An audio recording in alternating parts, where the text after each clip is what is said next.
What is up, everybody? The BetSided team is here with our early leans for Week 14 in the NFL. Ben Heisler with my guys, Ian McMillan, Donovan Smoot, Reed Wallach, and Peter Dewey. Great to have you guys back with us again as we're heading into the home stretch of the NFL season. No college games to dive into. We got bowl season coming up in a little bit, so make sure you guys stay tuned and subscribe right here on YouTube as we'll go through some of our favorite bowl games coming up a little bit later on this week. But let's dive into the NFL. 2-3 last week, still above 500 at 35-33 overall against the spread. So let's kick things off. Ian McMillan, I head to you first. You're looking at a battle over at Arrowhead with the Raiders just under 10-point underdogs on the road. They're currently listed at 9.5 at WynnBET Sportsbook, taking on the Chiefs. Chiefs coming off 3 consecutive wins against the spread, and now it's Raider week here in Kansas City. What's your look on this game? Yeah, last week on Bet and Breakfast on Thursday, I got on my soapbox and I said how I was betting on the Raiders to win the Super Bowl and how them against Washington was one of my favorite plays of the NFL season. And then they went out and lost. But in true arrogant fashion, like I normally act in, I'm not going to get off the Raiders. I'm going to back them again this week. For some reason, I'm just ready to die on the Las Vegas Raiders hill this season. So I'm going to back them again this week to cover the spread. Are they going to win against the Chiefs? Probably not, but I think 9.5 points is too many. They're still 4th in net yards per play. They're 7th in opponent yards per pass attempt, which is going to be huge in stopping Patrick Mahomes. And if you remember the matchup between these two teams earlier in the season, it was a blowout, the final score was, but if you kind of watch the game, it wasn't really that much of a lopsided affair. The Raiders got into penalty troubles, had 9 penalties in that game, a couple dropped interceptions. The ball just wasn't bouncing their way in that game. So I'm still going to ride the Raiders here. I still believe in them. I got to trust the numbers. I'll take the Raiders to cover that 9.5 point spread. Plus, like you always mention, you've already made the sacrifice to Gambler, the gambling god. So you might as well continue to roll with it. Show your support and keep the faith. So the Raiders plus 9.5 in Kansas City this week. Donovan, you're up next. It seems like the Detroit Lions, boy, let's ride the momentum after a nice upset win at home against the Minnesota Vikings. They got win number 1 straight up on the year and an opportunity to cover once again going on the road against Peter's Denver Broncos. Lions are plus 8 over at Mile High. Yeah, that's exactly what I'm doing. I'm going to ride the momentum here. The Lions, surprisingly, even though that they only have 1 win straight up, they're 8-4 against the spread this season. They've covered in their last 4. They're on a really good covering streak. Meanwhile, Denver is 6-6 against the spread this year. They're really average in that area.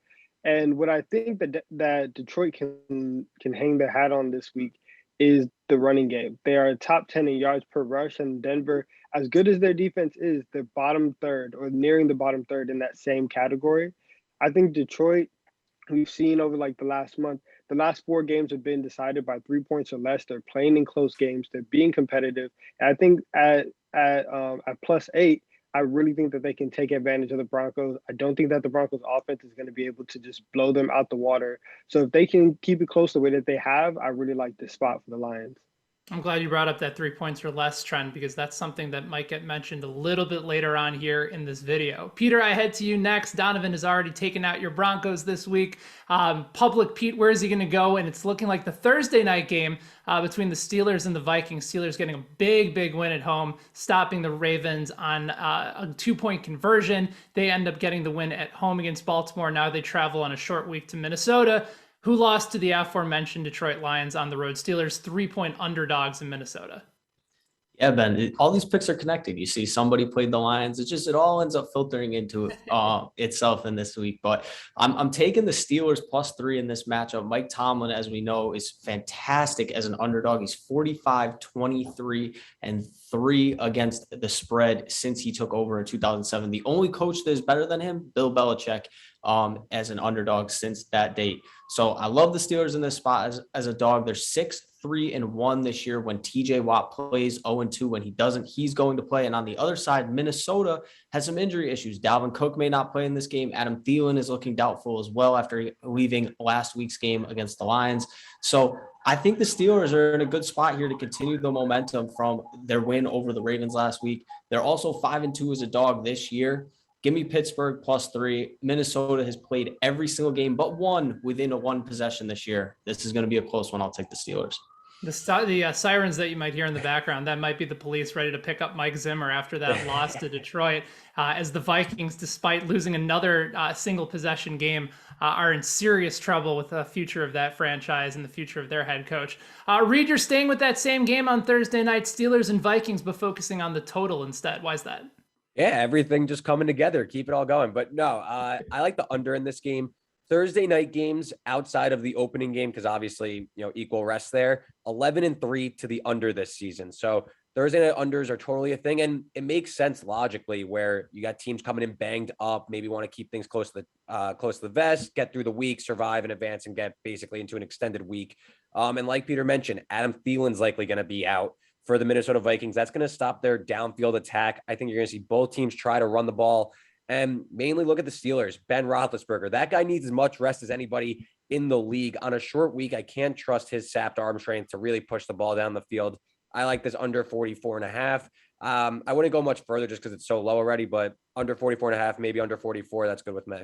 All right, under 45, under 44.5, whatever the line might be over at WinBet. That's the play from Reed in the Thursday night game. I'm going back to the teaser. Well, gentlemen, I'm going with the 2-team 6-point teaser over at WinBet, taking the Broncos.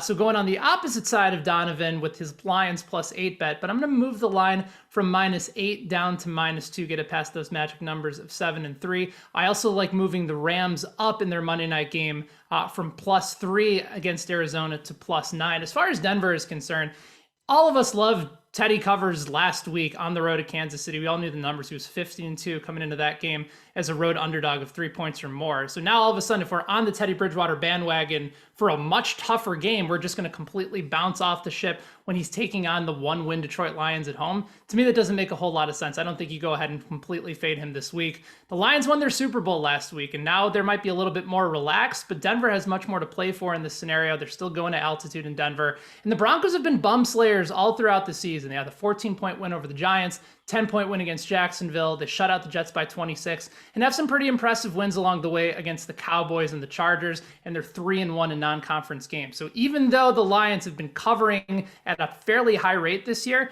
I think if you move that number back to just only -2 and the Broncos win by a field goal, that bet still cashes for you. As for the other game with the Rams, when the Rams win the turnover margin, they are 8-0 straight up this year. They are 0-4 when they lose the turnover margin. Now, Arizona is a pretty good team as far as defensive takeaways. They rank 5th in the NFL this year, but I think especially knowing that the Rams got back to basics a little bit in that blowout win against Jacksonville, they're going to make sure they take care of the football. They have 2 dynamic runners. Sony Michel's off to a much better start after dealing with some injuries there. I think they're going to try and run the ball effectively against Arizona, set up play action, which Sean McVay likes to do, and moving that line, especially from +3 on the road all the way up to +9 in a game that the Rams need to win, especially as of late in the season, and trying to salvage what happened to them last time against Arizona. I think you put them in a really nice spot. And there you guys have it. Those are our early leans and our favorite bets for the early portion of the week for Week 14 in the NFL. If you're looking for game previews, analysis, breakdowns, videos, podcasts, and more,